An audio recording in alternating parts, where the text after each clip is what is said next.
Bom dia, tudo bem? A mensagem que Deus colocou para mim hoje, ela diz assim: sempre que amamos, damos um passo na direção de Deus e de suas promessas. Senhor, tende misericórdia de nós. Perdoa, Pai, todos os nossos pecados. Livra-nos de todo o mal. Nos afasta de tudo aquilo que não vem de Ti. Nós agradecemos, Senhor, por mais esse dia, pelo alimento, pelas vestes, pela presença. Aceita, Senhor, essa nossa oração, esse nosso louvor, pois nós Te amamos, bendizemos, adoramos. Somente Tu é o nosso Deus e em Ti confiamos. O que seria amar? Quando você ama alguém, você praticamente pensa nela o tempo todo. Em todos os teus planos, essa pessoa ela está incluída. Quando a gente ama, a gente quer estar perto, nós queremos cuidar, nós queremos participar, nós queremos nos envolver, nós nos interessamos, nós queremos saber. Então, o amor é um estado de espírito. Só que se eu te perguntasse, será que você sente dessa forma por Deus? Quando você pensa em alguma coisa, você pensa em Deus em primeiro lugar? Será que Deus está a tal ponto na tua vida que você deixaria de fazer algo porque sabe que aquilo não agrada a Deus? Porque a partir do instante que você fizer aquilo, você sabe que os teus sentimentos, eles vão mudar. Às vezes a gente se arrepende das coisas que fez. Sabe por que a gente se arrepende? Porque a gente começa a se sentir mal. E é justamente isso. O amor é aquilo que preserva o bem-estar dentro de nós. Deus é o amor. Se a gente for lá em Mateus 22, versículo 37 a 39, a palavra do Senhor lá diz assim: respondeu Jesus: ame o Senhor, o seu Deus, de todo o seu coração, de toda a sua alma e de todo o seu entendimento. Este é o primeiro e maior mandamento. E o segundo é semelhante a ele: ame o seu próximo como a si mesmo. Olha como Jesus, ele descreve que esse comportamento de colocar Deus em primeiro lugar é o maior mandamento, é o maior desejo de Deus para a nossa vida. Quando nós conseguimos fazer isso, isso só acontece através da nossa fé. E a nossa fé, ela só aumenta ouvindo a palavra de Deus. Não tem outro jeito da gente aumentar a nossa fé. Não é uma questão de vontade, não é uma questão de esforço, não é uma questão de nada, é uma questão espiritual. Quanto mais nós alimentamos a nossa alma com a palavra de Deus, mais essa palavra ela permanece dentro de nós. E quando os nossos pensamentos começam a acontecer, nós levamos em conta esse conhecimento. Vamos pensar, quantas coisas diferentes nós não aprendemos na escola e fizemos até prova dessas coisas. A maior parte delas, 99,99%, a gente nem lembra que existe, nem sabe o que é. E se eu te perguntar se você lembra disso, talvez você nem lembrasse que algum dia você fez uma prova. Então, por que isso acontece? Porque quando nós paramos de consumir, quando nós paramos de ler, quando nós paramos de procurar, o nosso corpo, o nosso coração entende que aquilo não é importante. E ele simplesmente coloca na janela do esquecimento e é como se nunca tivesse existido. Por mais que eu tenha gastado um breve tempo sobre aquelas coisas, e às vezes nós esquecemos coisas que nós usamos sempre, que é normal isso. Então nós temos que ler a palavra de Deus e buscar a presença de Deus a tal ponto que ele não possa ser esquecido em momento algum. É o mesmo sintoma do amor. Só que diferente do amor humano, o amor de Deus ele não machuca. Quantas pessoas não desejaram tirar suas próprias vidas porque perderam alguém? Porque essa pessoa já não participa mais da vida delas, porque essa pessoa traiu, enganou, ou quantas vezes nós não fomos esse amor que fizemos isso. E nada disso tem problema. A partir do instante que eu me arrependo e não faço mais. Porque o problema é eu agir dessa forma. Se eu me arrependo porque eu entendi que isso não é bom, esse é o começo da nossa salvação, o arrependimento. E não existe arrependimento sem a presença de Deus, porque é o próprio Deus que causa isso dentro de nós. O arrependimento ou a tristeza, segundo ao Senhor, ela causa salvação. Diferente de eu ficar triste ou com raiva ou com ódio porque me pegaram na mentira ou me pegaram traindo, e ao invés de dizer a verdade e confessar o comportamento de Deus, eu invento uma mentira maior, chamo a pessoa de louca e ainda eu continuo escalando as coisas colocando a culpa no outro. Esse comportamento de colocar a culpa no outro, ele é o diabo. Jesus ele nos ensina a assumir a culpa ainda que ficamos com o prejuízo. Por quê? Porque como Deus é justo, ele vai levar isso em conta. Diferente do diabo que quer sempre colocar a culpa em alguém. Sempre que ele erra, ele coloca a culpa em alguém. Na Bíblia tem um exemplo bem pertinho, assim, bem no comecinho. Se você começar a ler a Bíblia hoje, talvez você já passe com ele. Quando a gente olha a história de Adão e Eva. Eva vai lá e comete o pecado. Vai lá e influencia Adão a cometê-lo. E Adão, quando Deus a questiona, por que você fez isso? Ah, foi a mulher que você me deu. Colocou a culpa nela. Colocou a culpa nela. E não é à toa que eles foram expulsos do paraíso. E a gente tem que notar que Deus ele não tem dó de ser justo. Poderia olhar e falar, nossa, mas é a primeira vez que eles erraram. Não, eles só fizeram uma coisa. Eu só pedi uma coisa, eles só fizeram o que eu não pedi. Então, às vezes, a gente tem que começar a entender que Deus e o pecado, eles não comungam na mesma frase. Quando um chega, o outro sai. Não tem jeito dos dois viverem juntos. Então, esse amor de pensar o tempo todo, ele não vai continuar em nós, se nós continuarmos pecando. E como eu sei que o que eu fiz é pecado ou não está alinhado com aquilo que é de Deus? Você sabe porque, por exemplo, quando você começa a ouvir esse áudio, ou ler a palavra de Deus, ou começa a orar, ou começa a ouvir um louvor, você sente que dentro do teu coração alguma coisa diferente acontece. Aquele sentimento de se sentir sozinho, parece que por alguns instantes ele se cala.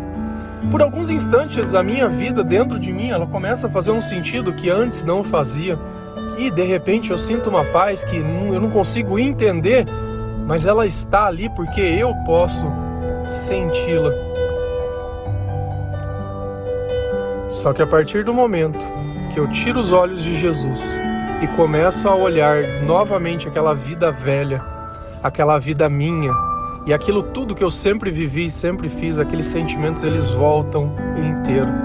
Por isso que às vezes no meio de uma multidão a gente se sente sozinho, porque a solidão ela é algo espiritual. O sentimento de solidão é a minha alma sentindo falta do meu Deus.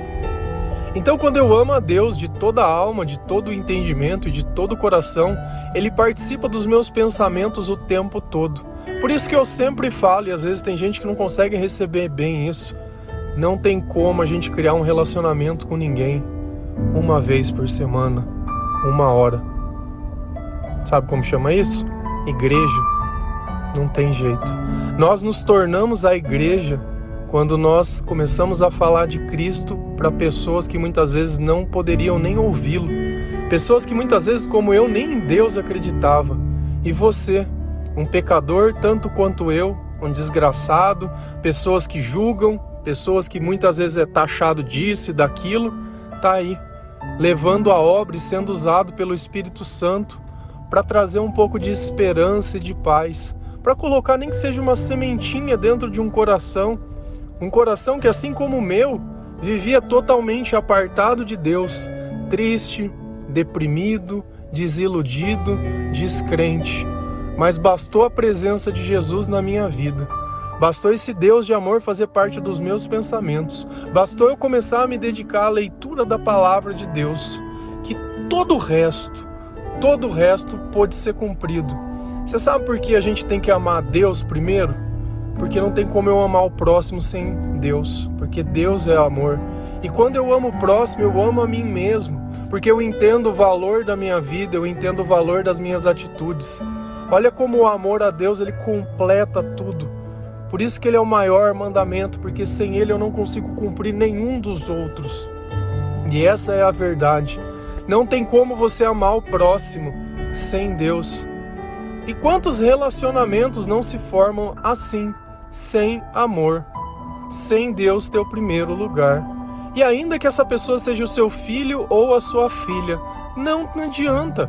Não adianta você achar que a pessoa ela vai ter uma virtude que depende de Deus. A gente tem um costume de tirar Deus da equação como se ele não fosse necessário. Ele é necessário, só que esse relacionamento ele tem que estar desse jeito, em todo o tempo, em todos os meus pensamentos, em tudo aquilo. Quando eu sinto que algo mudou dentro do meu coração, eu sinto que eu tirei Deus do lugar certo e coloquei algo que não deveria. Se eu sinto que a minha vida ela deixa de existir porque alguém não está comigo, tem alguma coisa de errado. Porque se Deus está comigo, todo o resto é secular, todo o resto não é importante. E quando Deus está nos nossos pensamentos, quando Jesus ele participa da nossa vida, nós conseguimos ter uma direção. João 14,6, a palavra ela diz assim: respondeu Jesus: eu sou o caminho, a verdade e a vida. Ninguém vem ao Pai a não ser por mim. Então os caminhos do amor é Jesus Cristo. Não existe outro caminho.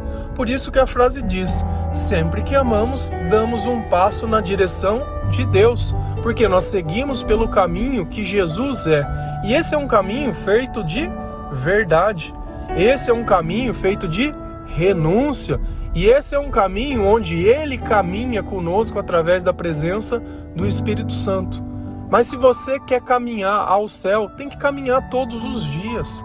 Quanto mais a gente caminha, mais cedo a gente chega. Poxa, mas eu não quero morrer. Eu quero cumprir o meu propósito e eu quero viver até onde Deus queira que eu viva. De resto, o que for meu, que Ele diminui e remova. Você sabe por quê? Porque toda a nossa teimosia, todo o nosso esforço, todos os nossos sonhos, só nos causa sofrimento e dor.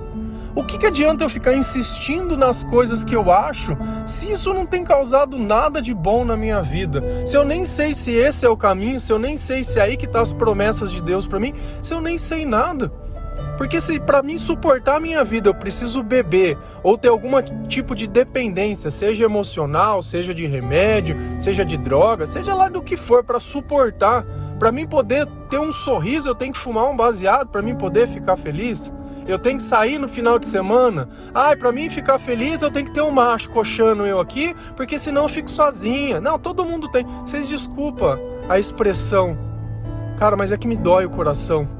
Me dói o coração. Dói. Chega a sangrar. Porque sempre que você acredita nisso, você está colocando um homem dentro do lugar de Deus. Um homem que ele vai destruir a tua vida. Um homem que ele vai destruir tudo. E pode ser uma mulher. Quando eu falo homem, eu estou citando o ser humano.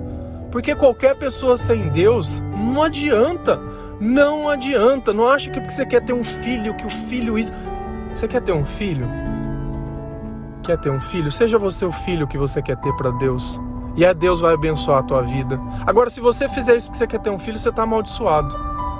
Porque todas as vezes que eu coloco o meu interesse na frente do amor, você gostaria que alguém te amasse por aquilo que você quer ou pode dar? Que você fosse uma pessoa, sei lá, que tivesse posse. E uma pessoa diz: olha, eu te amo tanto, me dá um carro. Olha, eu te amo tanto, vem cá, paga isso. Me dá a casa, me dá isso. Esse é o tipo de relacionamento que nós queremos ter com Deus? Como se Ele fosse a galinha dos ovos de ouro, o gênio? É assim? Você gostaria que a tua mãe te amasse assim, viesse, paga o aluguel pra mim aqui, paga essa conta, paga isso, paga aquilo só. Não consegue perguntar como você está, não consegue querer saber nada de você. Só quer saber do que tem na tua carteira pra ela pegar. Esse é o relacionamento que você quer ter? Será que é isso, que é assim que nós devemos tratar a Deus? Essa é a pessoa que nós mais amamos, essa é a pessoa que nos criou, que vai nos salvar na eternidade. E é assim que nós vamos tratá-lo? Como se ele fosse uma mercadoria, um comércio? Agora eu quero Deus. Não, agora eu não quero mais. Cara, a gente coloca tudo na frente de Deus. E hoje, você sabe qual que é a maior coisa que as pessoas têm colocado na frente de Deus? A sexualidade. Sexualidade. Nós vamos viver a brevidade da vida a troco de sexo.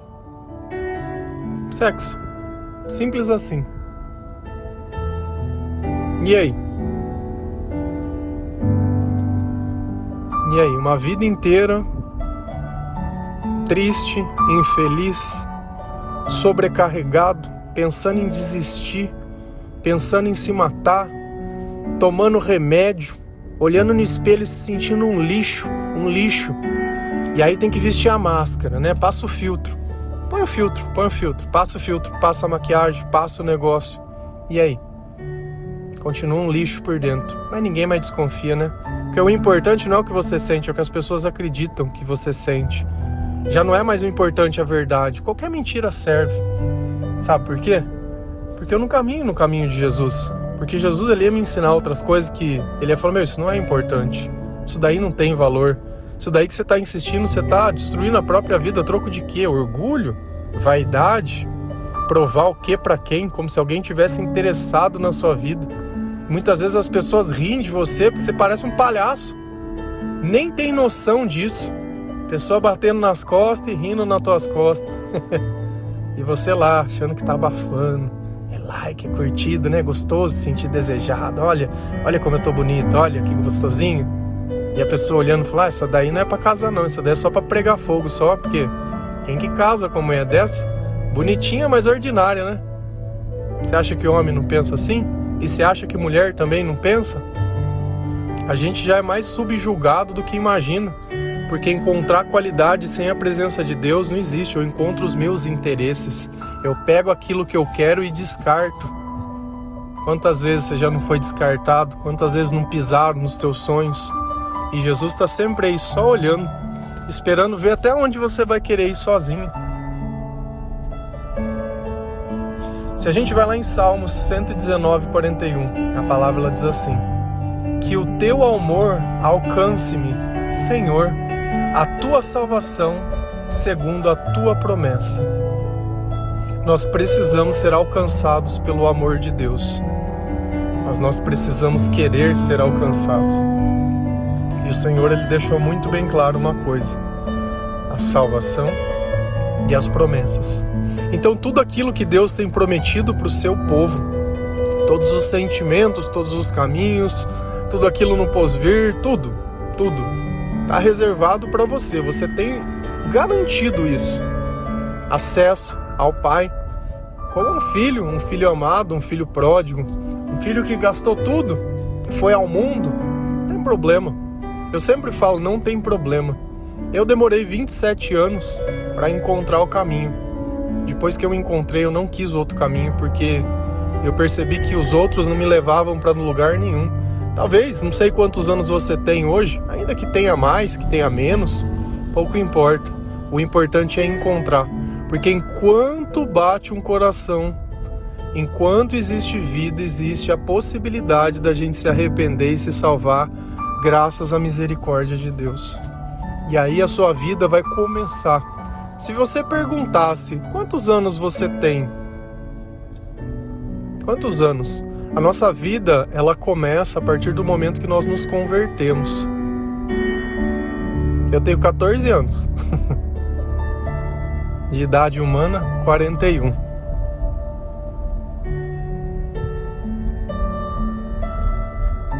Tem gente que pode estar hoje com 2 anos, com 3, com 4. Não tem problema. Jesus, ele fala que é necessário nascer de novo. Será que não é sobre isso que ele estava dizendo, que as pessoas não entendiam? A nossa alma, ela nasce quando nós morremos para o mundo e quando nós renunciamos ao pecado. E aí nós perdemos aquele sentimento de solidão, de abandono, de tristeza, de dependência emocional, aquele sentimento de derrota. Aí nós começamos a viver o controle da nossa vida. Vida que por muito tempo nós pensamos em simplesmente tirá-la ou desistir. Lembra que o relacionamento que Deus quer formar conosco é muito maior do que uma hora. Ele quer estar o tempo todo. Será que alguém nessa vida que está o tempo todo com você, desse jeito, intimamente ligado à tua vida, querendo tudo, 100% de você, sem tirar nada, nos piores e nos melhores momentos? Às vezes a gente quer que a outra pessoa tenha esse papel, mas é impossível sem Deus. É impossível. Só Deus vai estar lá em todos os momentos. E inclusive após tudo. Sempre que amamos, damos um passo na direção de Deus e de suas promessas. Não se esqueça disso. Deus é amor e Jesus é o caminho. Amém? Que Deus abençoe cada um de vocês, que o Senhor possa te dar entendimento. Não é à toa que Ele diz que o povo perece por falta de conhecimento. Todos os dias eu tento trazer um pedaço do Evangelho para que você possa olhar a sua vida, encontrar o teu caminho através de Jesus Cristo. Essas palavras não são para que você veja o outro, mas é um espelho de si mesmo. Não existe conversão quando eu acho que o outro precisa mudar para se caber dentro dos meus interesses. A pessoa que precisa de salvação sou eu. Sou eu. Sou eu. Amém? Deus abençoe cada um de vocês. Feliz a nação cujo Deus é o Senhor. Um bom dia.